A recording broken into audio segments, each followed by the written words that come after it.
Antes das capas de revista, dos desfiles, dos holofotes, eu era só silêncio. Um silêncio que gritava por dentro, dia após dia. Meu nome de batismo não me vestia. Meu corpo era um espelho quebrado que eu evitava encarar. E minha existência era um pedido de desculpas constante. Como se viver fosse errado. Como se ser quem eu era fosse uma afronta. Nasci em uma época em que não se falava sobre identidade de gênero. Não havia manual, nem representatividade. Tudo que eu tinha eram sentimentos confusos, e um coração que batia diferente. Eu sentia que era uma menina, mesmo quando o mundo insistia em me chamar de outra coisa. Mas não havia espaço para isso. Nem voz, nem permissão.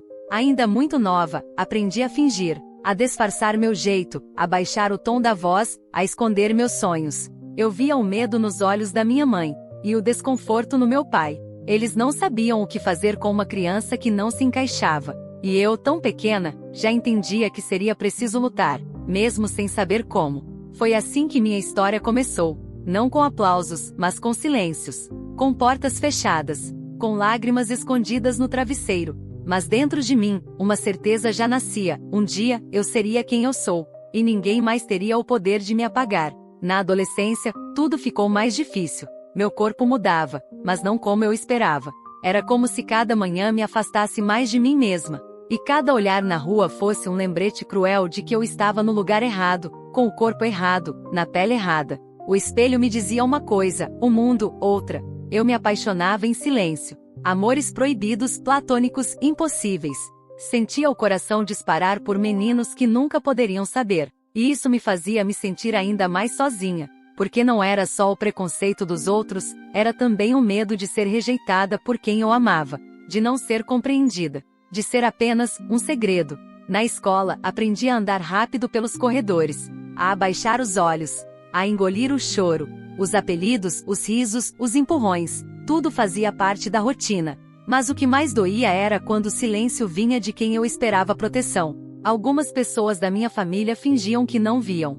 Outras diziam que era só uma fase. Mas eu sabia. Sempre soube. Foi nessa época que conheci a maquiagem. Ela não era vaidade. Era armadura. Quando eu me via transformada, ainda que por instantes, eu me reconhecia. Era como se eu finalmente me visse. E mesmo que o mundo dissesse o contrário, ali estava eu, Roberta. A mulher que sempre existiu, mesmo quando ninguém acreditava. Meu primeiro salto alto parecia um desafio impossível. E foi. Doeu, apertou, quase caí. Mas ali estava eu, diante do espelho, tentando caminhar com a elegância que via nas divas da TV. Eu treinava no quarto, escondida, com medo de ser pega, mas com o coração cheio de esperança. Era como se cada passo, por mais inseguro, me aproximasse da mulher que eu sonhava ser. O mundo da moda surgiu como um sopro de liberdade. Começou com pequenos convites, desfiles discretos, eventos alternativos. Eu chegava com receio, e saía com brilho nos olhos. Pela primeira vez, sentia que havia um espaço, mesmo que estreito, onde eu podia ser olhada com admiração, não com repulsa. A beleza que sempre foi usada contra mim, agora começava a abrir portas. Foi num desfile no centro do Rio que tudo mudou. A luz da passarela, o som alto, os flashes, e eu ali, desfilando com um vestido justo, o cabelo preso num coque elegante, os olhos marcados. O público não sabia o que pensar. Parte aplaudia, parte cochichava. Mas eu renascia. Pela primeira vez, me vi inteira, sob as luzes, e me senti viva. Pouco depois, as revistas começaram a me procurar. Uma foto minha circulou, e os boatos começaram. Quem é ela? De onde surgiu essa mulher tão exuberante? É modelo? É atriz? Ninguém sabia. E a verdade é que nem eu sabia o que viria depois. Só sabia de uma coisa, eu não podia mais voltar atrás. Aquela era minha estrada. Torta, difícil, iluminada e sombria ao mesmo tempo. Mas era minha. E eu decidi segui-la até o fim. Foi tudo muito rápido. De um desfile alternativo, fui parar nas bancas de jornal. A primeira capa, estampada com meu rosto, causou comoção. Quem é essa deusa?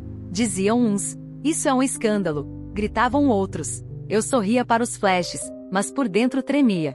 Era como ser jogada num palco imenso, com milhares de olhos me julgando ao mesmo tempo. De repente virei símbolo. Da beleza, do desejo, da polêmica. Todos queriam falar de mim. As revistas queriam meu corpo, os programas queriam meu drama. Mas ninguém se interessava pela minha dor. As perguntas eram sempre as mesmas, invasivas, desconfortáveis. Como se minha existência fosse um enigma que precisava ser desvendado. Como se eu fosse menos humana por ter nascido diferente. Sim, eu estava lá nas capas. Vestidos colados, olhos pintados, bocas sensuais. Mas o que as pessoas não viam era o cansaço. Era o esforço diário para ser aceita. O medo constante de ser exposta, humilhada, rejeitada. E a solidão, aquela que chega quando você é conhecida por todos, mas compreendida por quase ninguém.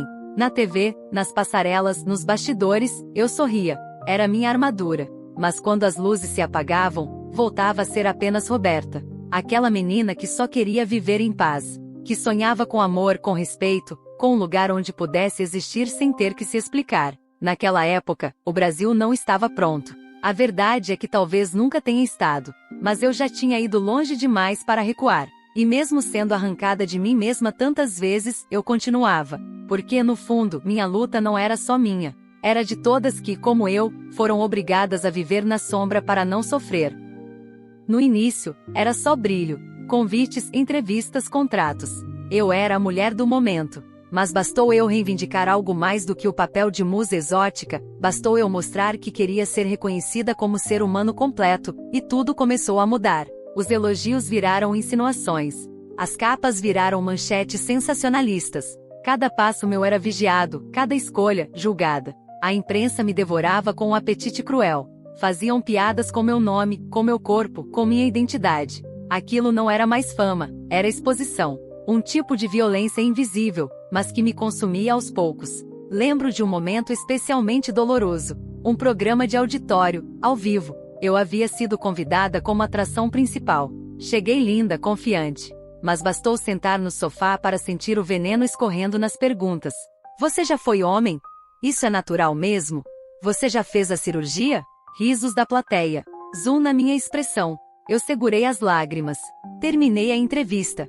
Saí em silêncio. Naquela noite, chorei como nunca. Não era só vergonha. Era exaustão. Eu não queria mais explicar quem eu era. Não queria provar meu direito de existir. Só queria viver, amar, trabalhar, ser vista além do escândalo. E o mais cruel foi perceber que quando não servi mais como manchete, simplesmente me deixaram de lado. As portas se fecharam.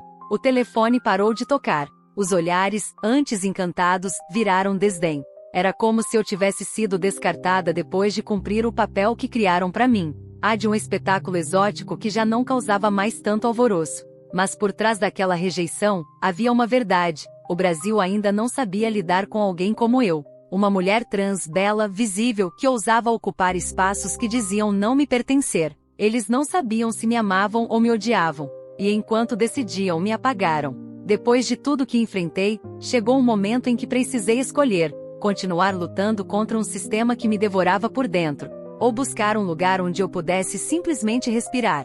Foi quando tomei uma decisão que mudaria tudo. Eu iria embora do Brasil. Não fiz alarde, nem coletiva de imprensa. Não escrevi carta aberta, nem postei despedida. Apenas fui. Levei comigo algumas malas, a saudade de um país que nunca me acolheu por completo, e um coração esgotado. A Europa me recebeu de um jeito diferente. Ali eu era só uma mulher. Uma cidadã, uma artista. E pela primeira vez, pude andar nas ruas sem ser apontada, sem cochichos, sem câmeras escondidas tentando flagrar o antes da minha história. Pela primeira vez, fui vista pelo que sou, e não por quem achavam que eu deveria ser. Na Suíça, encontrei refúgio, um lar, um novo começo. Longe das luzes, dos holofotes, das armadilhas da fama. Foi lá que reconstruí minha vida ao lado de quem me amava de verdade. Me casei com um homem que esteve ao meu lado nos piores momentos, e com ele redescobri o significado de amor, respeito e paz. Mas o silêncio tem seu peso.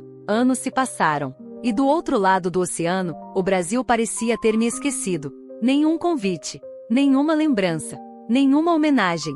Era como se minha história tivesse sido apagada do mapa da cultura brasileira. Só que eu sabia, minha existência já era, por si só, um grito. Uma bandeira hasteada em tempos sombrios. Eu tinha marcado meu nome com coragem, mesmo que tivessem tentado me silenciar. E no fundo, eu preferia esse exílio do que voltar a viver como espetáculo.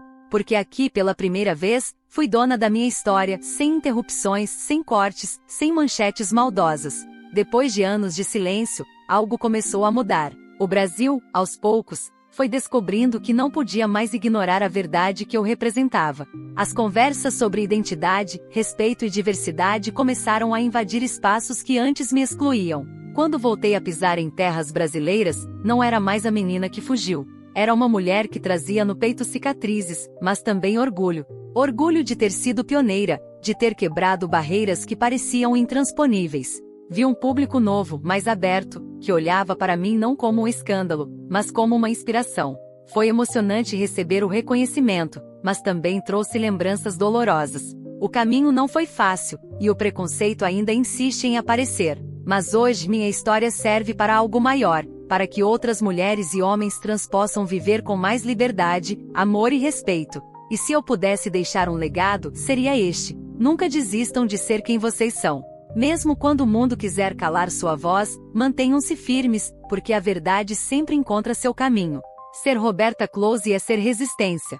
É carregar nas costas um peso que muitas vezes parece impossível de suportar. Mas também é ter a força para seguir em frente, dia após dia, mostrando que a beleza e a coragem não têm gênero. Nos últimos anos, tenho me dedicado a apoiar movimentos que defendem direitos LGBTI+, participando de palestras, entrevistas e documentários que ajudam a mudar mentalidades. Meu rosto e minha história agora são usados para inspirar e educar. Se antes eu era só uma figura para ser observada com curiosidade, hoje sou uma voz ativa. Uma voz que fala sobre amor, respeito e igualdade. E não pretendo calar. Por trás das câmeras, das entrevistas e das manchetes, existe uma mulher simples, com sonhos, medos e alegrias. Gosto de momentos tranquilos, da companhia dos amigos, de música boa e de uma boa conversa. Minha identidade é mais do que uma história de pioneirismo. É sobre humanidade, sobre o direito de ser e existir. Sei que muitos ainda enfrentam batalhas que eu enfrentei e enfrentam até hoje. Por isso, cada passo meu é também uma homenagem a quem veio antes e um convite para que outros possam caminhar livres, sem medo. Hoje, olho para trás e vejo não só as dificuldades, mas todas as conquistas que fiz. Minha jornada não foi só minha, ela pertence a cada pessoa que luta por um mundo mais justo. Sei que ainda há muito a ser feito, mas acredito na mudança. E acredito no poder da verdade para transformar vidas. Se minha história chegou até você, espero que ela inspire coragem. Coragem para ser, para amar e para nunca se esconder. Porque no fim, ser quem somos é o maior ato de liberdade que existe. Se essa história tocou você, deixe seu comentário. Quantas Robertas você acha que o Brasil ainda precisa ouvir? Compartilhe este vídeo com alguém que precisa conhecer essa voz e essa luta. E se você acredita que histórias reais como essa merecem ser contadas e lembradas, inscreva-se no canal e ative o sininho. Aqui, cada lembrança é uma homenagem. E cada homenagem, uma forma de resistência. Tchau, gente, até o próximo vídeo.